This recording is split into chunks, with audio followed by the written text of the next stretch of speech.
안녕하세요. 러플리입니다. 서울시 은평구에 다녀왔습니다. 최근 실거래 가격과 17년도 가격에 대해서 알아보도록 하겠습니다.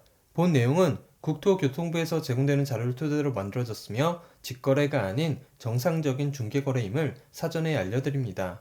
현재 우리나라는 출산율 0.8로 신생아 수가 2012년 48.5만 명에서 21년도엔 26.1만 명으로 급격하게 줄어들고 있습니다. 이유는 여러 가지가 있겠지만 혼인할 나이가 되어도 주거 불안으로 인한 결혼 및 출산 포기가 상당 부분 영향을 미치고 있습니다. 이런 상황이 지속되면 인구는 점점 줄어들고 이로 인해 주택 수요가 줄어들면서 주택 가격도 더 이상 받쳐주기 힘들 것입니다. 이렇게 어려운 시기에 혼인 및 출산을 하는 국민들에게 좀 더 현실적이고 확실한 혜택을 줘야 할 것입니다. 단순히 부동산만의 문제가 아닌 대한민국의 미래를 위해 꼭 해야 하는 첫 번째 일로 제일 중요한 일일 것입니다. 서울시 은평구 응암동에 위치한 녹번역 2편한 세상 캣을 81제곱 25평형 전용 59제곱입니다. 총 2569세대 32개 동으로 용적률 240%, 건폐율 22%, 최고층 23층에 사용 승인일은 2020년 5월 27일입니다. 21년 9월에 거래된 18층의 실거래 가격 11억 7,500만원 대비 최근 22년 10월에 거래된 10층의 실거래 가격은 7억 8천만원으로 층수에 상관없이 3억 9,500만원, 33.6% 하락하였습니다. 하지만 17년 12월에 거래된 10층의 실거래 가격 4억 9,795만원 대비 최근 10층의 실거래 가격은 7억 8천만원으로 2억 8,205만원, 56.6% 상승하였습니다. 통계청에서 제공된 자료를 확인해 보면 2012년부터 2017년까지 소비자 물가지수는 8.4% 상승했으며 2017년부터 2021년까지 소비자 물가지수는 6.8% 상승하였습니다. 17년도부터 최근까지 5년 동안의 상승은 명백한 거품이라고 볼 수 있겠습니다. 최근 전월세 거래로는 전용 39제곱 9층 9,053만원에 26만원, 16층 1억 245만원에 25만원, 2층 1억 1,319만원에 28만원, 20층 1억 1,319만원에 28만원, 4층 1억 2,320만원에 31만원에 계약되었습니다. 총 주차 대수는 2,930대, 세대당 1.14대로 적당한 편입니다. 근처 지하철역으로는 도보 8분 거리에 3호선 녹번역이 위치해 있습니다. 대중교통으로 강남까지 소요시간은 46분, 판교 58분, 시청 31분, 여의도 41분 정도 걸립니다.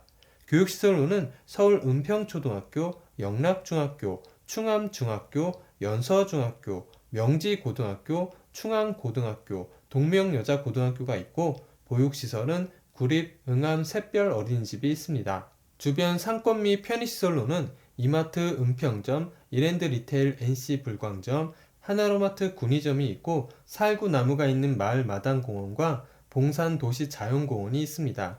근처 종합병원으로는 2km 거리에 의료법인 동신의료재단 동신병원, 2.7km 거리에 의료법인 청구 성심병원이 위치해 있습니다. 반경 1km 이내에 학원 41개, 병원 92개, 편의점 23개, 약국 32개, 마트 2개가 있습니다. 세입자를 구하지 못해 발을 동동 구르는 집주인들이 급증하고 있습니다. 불과 5, 6개월 전만 해도 많은 이들이 전세 매물이 씨가 마르는 전세 대란을 걱정하며 정부의 대응을 촉구했었습니다.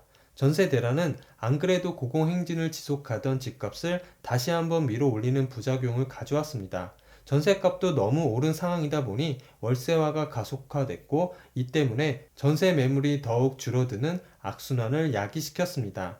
그런데 상황이 급반전됐습니다. 본격적인 금리 인상 직전의 시장 분위기는 집값이든 전세값이든 올라도 너무 오른 가격에 거래량이 눈에 띄게 줄어든 상태였습니다.